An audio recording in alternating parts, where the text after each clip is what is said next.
Oh, it's the most wonderful time of the year, Anthony. Friends, family members, good food, holiday spirit. Yeah, but no new episodes of We Have Concerns. Oh, no. Why would we want to ruin it with that? We are taking a little bit of time off at the end of this month from the 24th to the 4th of December.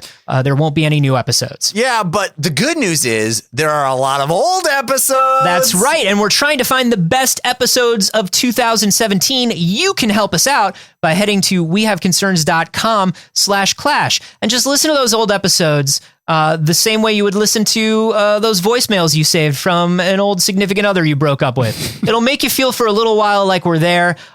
Maybe it'll make you a little sadder in the end, but we'll get what we want out of it, much as they did after they left you. wehaveconcerns.com/clash.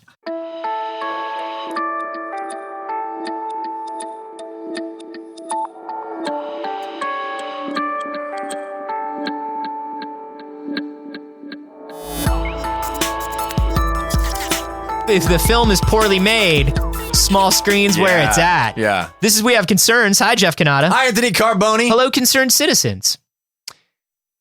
Knowledge. It's power. That's what I know. It is power. This is a really fascinating story, one that really sparked my imagination. It was posted on our subreddit by someone whose name We have concerns.reddit.com. Hang on. You can also submit stories to facebook.com/groups/wehaveconcerns or to wehaveconcernshow@gmail.com. Do not submit them to Twitter. They will disappear into Twitter forever, and that will be the end of them. This story was posted on our subreddit by Jeff_Rose. Jeff_Rose. Yeah, the old underscore comes through again. That's wehaveconcerns.reddit.com. We also appreciate it when you send stories to facebook.com/group/wehaveconcerns or to wehaveconcernshow@gmail.com. We literally do not appreciate it when you send them to Twitter. Sorry. Yeah, no, they it just bugs disappear. you a lot. Because like you gotta take the link and put it into no. You just don't. Don't. It's more it on disappears. us, really, on our it's laziness. more on us. Yeah. I'm just letting you know. It's an impermanent medium. Sometimes stuff just scrolls by on my feed and then it's gone. Yep. That's all I'm saying. This is Jeff the underscore knows that. He does. You don't have to tell him. No. This is an article in Quartz about the distinction between knowing and understanding. And it was written by Confucius. It's also about trees and woods and when they fall. Mm-hmm. I love this because, I'm a word guy anyway. And they start with the fact that these two very distinct concepts are often used interchangeably. Right. And that's not good. And it's often used interchangeably by people who should know better and who really it's problematic that they don't know better, i.e. scientists or people that are trying to convey very complex information. Yeah. Right. So this is sort of like, whenever I think about this, I think about the beginning of Brave New World. And in Brave New World, there's that thing where they're trying to, before they actually breed people to be specifically for a part of society, they talk about the early experiments, and Huxley talks about subliminal experimentation on children, where they at night make kids listen to recordings of facts about the Nile River. Right. And when they're asked a fact that's like, hey, so tell me about the Nile River. They're like, I don't know anything about the Nile River. And it's like, well, how long is the Nile River? And the kid like robotically is like, the Nile River is in Egypt. It is the longest, Right. That's what I sort of feel like, because I think about the things that we learn, quote unquote, learn in school that people can parrot at you, but they don't really know what it means. The mitochondria is the powerhouse of the cell. 100%. What does that mean, dude? Or 1492, Columbus sailed the ocean blue. Well, that one, I feel like you can say it and know it and also understand what it means. It means Columbus sailed on the ocean in the year 1490. Like that. I don't understand what sailing is. Okay, see? There you go. That's the thing. We're taking this stuff for granted, and you can never do that. So this is a really interesting distinction to be made between having facts and, that's not even taken for granted anymore in today's world. And we've talked. Do you need 30 seconds? Oh, don't even know, because it's not. We can't Jeff's political corner this week. It's not enough, dude. I will explode. But the by the way, somebody on Twitter told me he's like, you don't have 30 seconds. You got to do a whole episode about the judge. This judge that Trump confirmed that has never worked in a courtroom. Literally never adjudicated anything. 20 seconds. Yeah. He lied. He said he worked as a Ghostbuster, as a fucking paranormal investigator. And then he lied about, they said, have you ever had anything that would cause you to compromise anybody that you know or any relatives? His fucking wife worked for the White House. Yeah. Anyway. All right. That's Jeff's political corner. Makes me explode. Okay. So we already know that facts, even just getting facts into people's skull at this point is not easy, but it's worse than that because even when you have facts, knowing something isn't enough. It is actually a very poor state to be in because it actually causes you to believe things that are completely not true because you don't actually have an understanding of where those facts came from or what they mean. We talk about this a lot, I think indirectly on this show when we talk about sort of science reporting and science headlines and shorter articles that try to take on larger topics, because what happens is you wind up condensing down, and this is something that I fought to try not to do myself when I was doing D-News was if you oversimplify something, the subtext disappears. Right. And then people will say like, "Oh yeah, it's like calling something global warming." And then people don't really know what global warming means and they go, "Well, it's getting colder." Right. What do you mean global warming? Can't be global warming if it's getting colder. Yeah. Well, that's actually the example this article uses as well, is they say even people who are woke to the idea of global warming, which is woke, already a sub group of the people out there. You already have to convince people of that, which is ridiculous. But even in that group, you can have people that say, yes, I understand that global temperatures are tied to fossil fuels, to the burning of fossil fuels. Right. Knowable thing. But do you understand why that is? Do you understand what is actually happening? That it's carbon dioxide that is being released into the atmosphere, how that in interacts? The form of dinosaur ghosts that are angry at us? Right. Do you understand that we have infuriated the ancient dinosaur gods? The terrible thunder lizards? Yes, that God put in the ground to confuse us? Do you understand that that is all just a cycle of hate and rage that has been buried very shallowly beneath Earth's crust? You desecrate the ancient burial grounds of the terrible thunder lizards, and they will cause global warming. Right. It's easy to know that. But to understand them? To understand the process by which the ghost of a dinosaur causes global warming. Right. It's hard to grok. Yeah. You know, it's not grok, easy. Of course, being the most angry of the terrible thunder lizard ghosts. Yeah. You don't want to mess with grok. No. Especially not on a Thursday. It's grok's...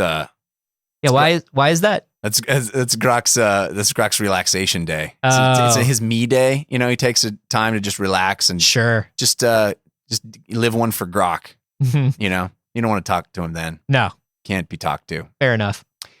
Anyway, this to me, I think, is a huge thing that nobody really talks about, and they are making the distinction that even in scientific papers where they use these terms interchangeably, that they can just lay out facts and think that's enough rather than laying out a clear path to understanding. Like we were talking about, like these science stories where it's like, here's the thing.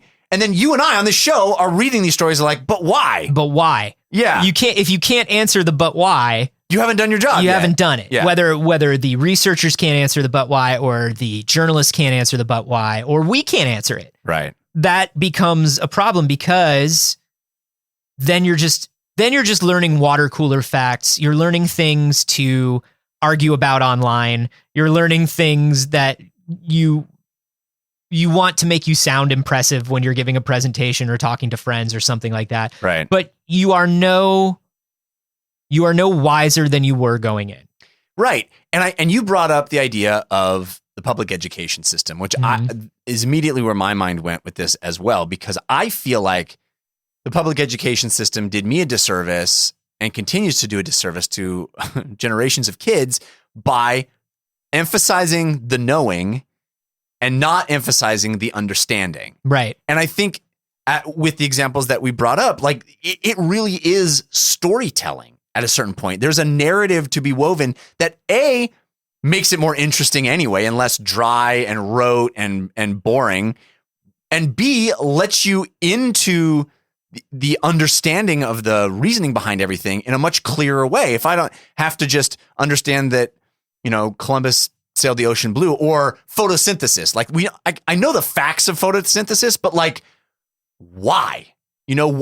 How from an evolutionary perspective, Yeah. Well, it's the plants are more prone to seasonal affective disorder than humans are. Right. So, whereas like with humans, it's like, oh, the days are getting shorter and it's winter, and over time that causes me to become depressed. With a plant, it's a much shorter cycle because plants don't live as long. Right. And so, which is why very long living plants like trees actually don't operate on photosynthesis. They have hearts like human beings. That beat. Yeah. That's why when you're in the forest and you get real quiet, you can hear the thump, thump, thump of the heartbeat of the trees. Yeah. And so, but small plants, of course, use photosynthesis. Yeah. And what happens there is every day when the sun goes down, plants get just irritable and tired. You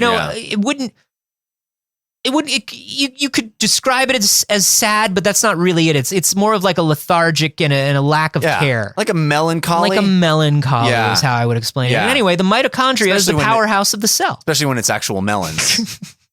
It's actual melons, they get real melancholy. Yeah, so anyway, that's photosynthesis. Yeah. Do you get it now?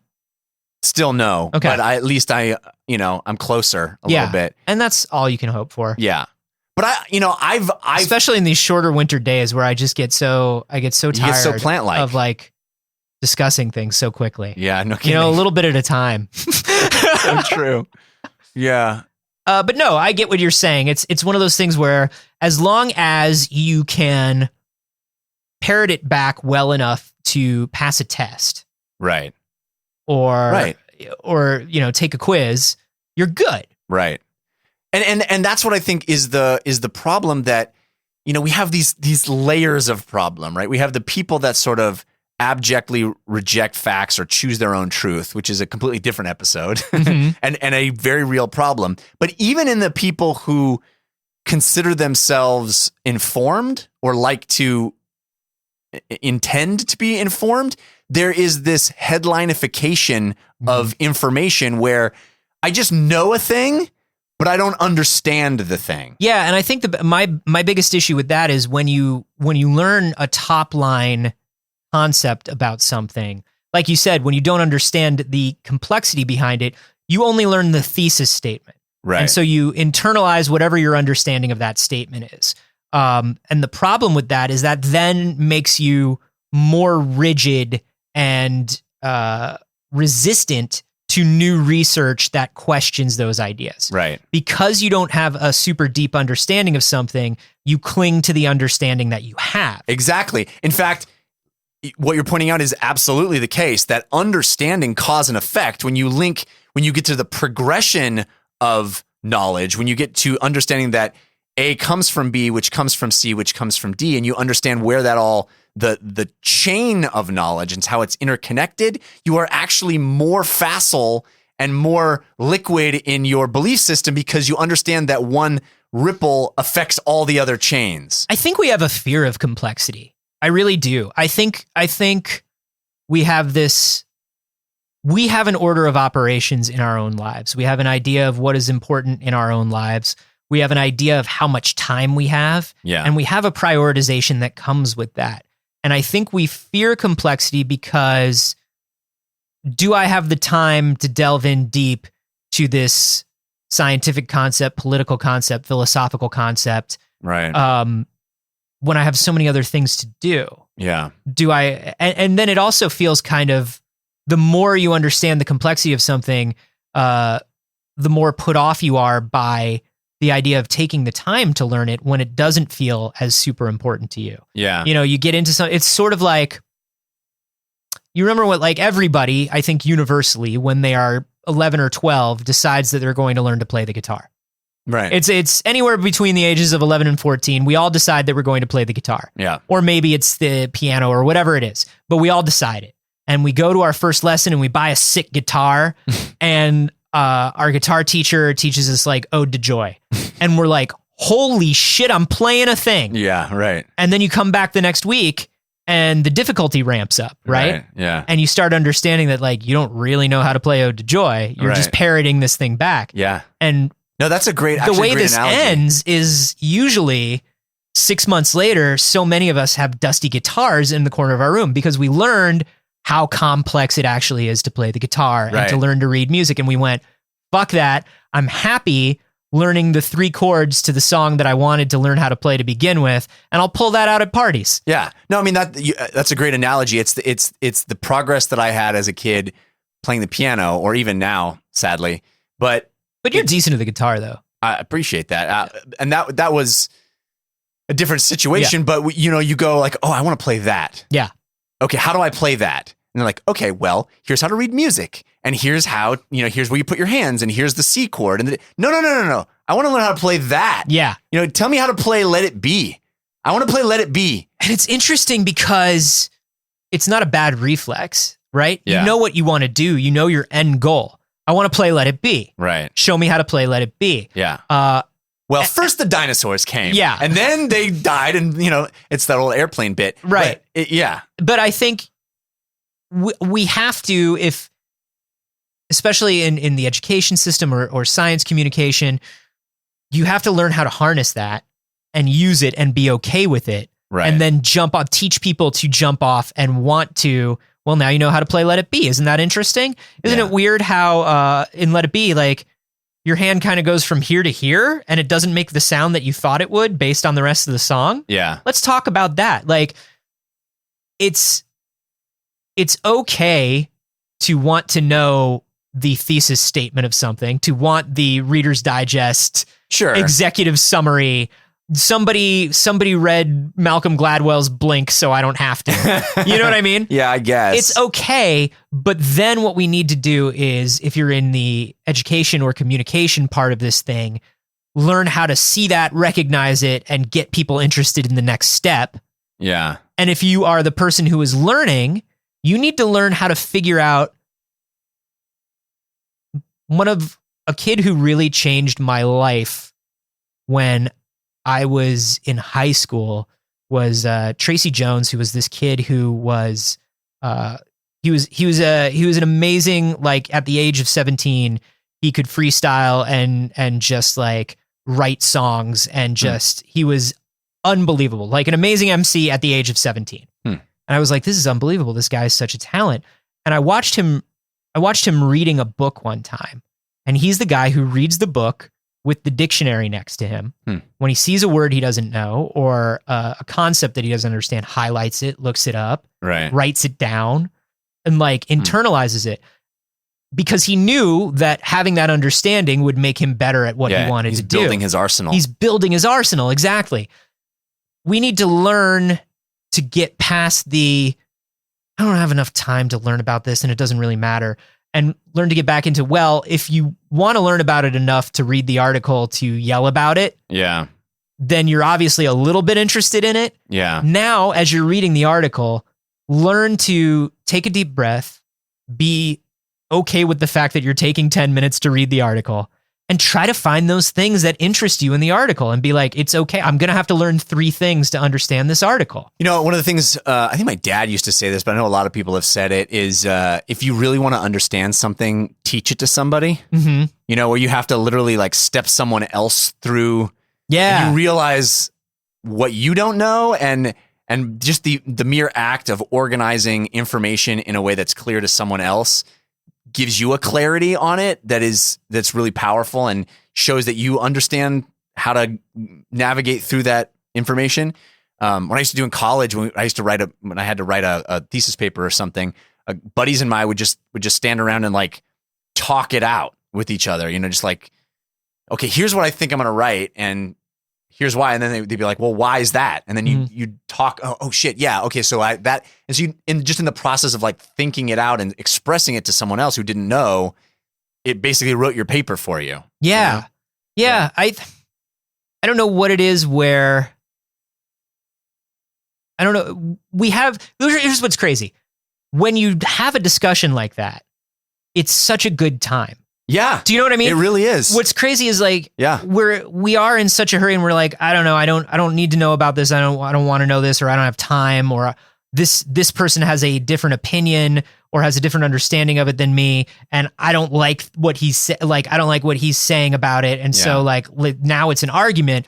What's crazy is like a discussion where you're learning and figuring things out is a genuinely like the most interesting time you can have. That is so true, man. And that is so true. I don't know why we're so afraid of it. I don't know if it's being afraid of looking wrong or being embarrassed or just not, or like I said, just maybe it's just like not wanting to get into it. Well, there's like an aloofness that is somehow perceived as being cool, like the detached.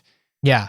Or the less you say or the less you want to discuss something, the more it seems like you know. And like we want to be authorities. Yeah. I was listening to something where it was like, and this may be a very cultural thing here, because I was listening to something the other day that was very interesting that said, America is based on a culture of respect. I demand respect. Yeah. I should be respected. Rather than giving respect. Who should I respect? Do I need to respect you? Who is in the chain of authority and command? Who should be respected? And we're always chasing, I want to be respected in my field. I want to be respected by my peers. Right. Whereas in other cultures, it's more about being understood or being good at the thing or... Yeah. And I think there is an economy of respect. And when you fall into the trap of the economy of respect, it becomes a much more, I don't want to learn about surface level. Yeah, it becomes more surface level because then you can get away with more, maybe. I don't know. It's an interesting distinction and one I haven't really thought enough about. And I love that people do interchange the terms knowing and understanding, and they're very, very distinct concepts that shouldn't be. Let me tell you something. As somebody who has been in science communication and in reporting for, 5 years now, 6 years now? Yeah. I know a lot of things that I don't understand. Right. Because I also understand that my job is to clearly communicate these things. Well, that's kind of and what my this job show is to like, We're kind of like, we read something and now we know it, but now it's the process of us kind of hashing it out and figuring it out and going, well, what does that mean? I find that people, especially the people that know me from science video stuff, when they come up to me and they talk to me and they're like, what do you think about this? And I'm like, oh, I don't know anything about that. They get like almost offended that they learned something from me when I don't understand a lot of the things that they understand. Yeah. And it's like, no, I call 3 or 4 guys. It's journalism. It's reporting. Right. I call 3 or 4 people that are experts in the field. Right. They explain it to me 4 different ways and I synthesize it down into one, repeat it back to all 4 of them and make sure they're good with it. Yeah. You know, totally. like that's part of the job. Right. And I do learn and I do understand a lot more than I did when I came in. But yeah, I don't know. It's a trap, man. It is. Knowing versus understanding, it can be a trap to fall into because I've noticed a lot of other people who do similar podcasts or similar things to what we do who don't want to say they don't know. Yeah. And it's like, ooh, that's a lot less interesting. Yeah. And that's where... The understanding is the interesting. Knowing is fairly uninteresting, but understanding is fascinating. Yeah. Yeah. And coming to an understanding about something is, I think, like we were saying, the most fun you can have. Agreed. And it's a very human thing. We want to learn and we want to grow. Yeah. And it's, I don't know why we stifle that in ourselves. I don't know. How do you guys feel about this? Do you understand what we're talking about? Or do you just kind of know what we're talking about? You know what I'm saying? You can hashtag those Dusty Guitar.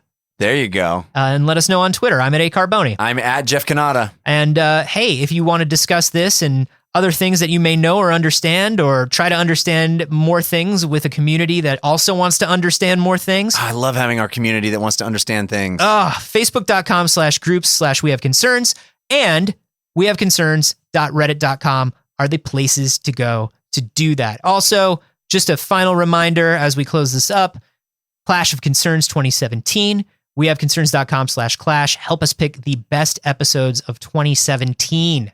We're nearly at the end of this year, Jeff. What? And it's gone by in such a horrible, unblinking eye of of a nightmare This blank. is what happens to the world when there's no Prince in it. This is a Princeless, Bowie-less world that we live in. That's how it works. But hey, maybe you had some fun listening to our episodes, and if you did, vote on your favorites at wehaveconcerns.com/clash.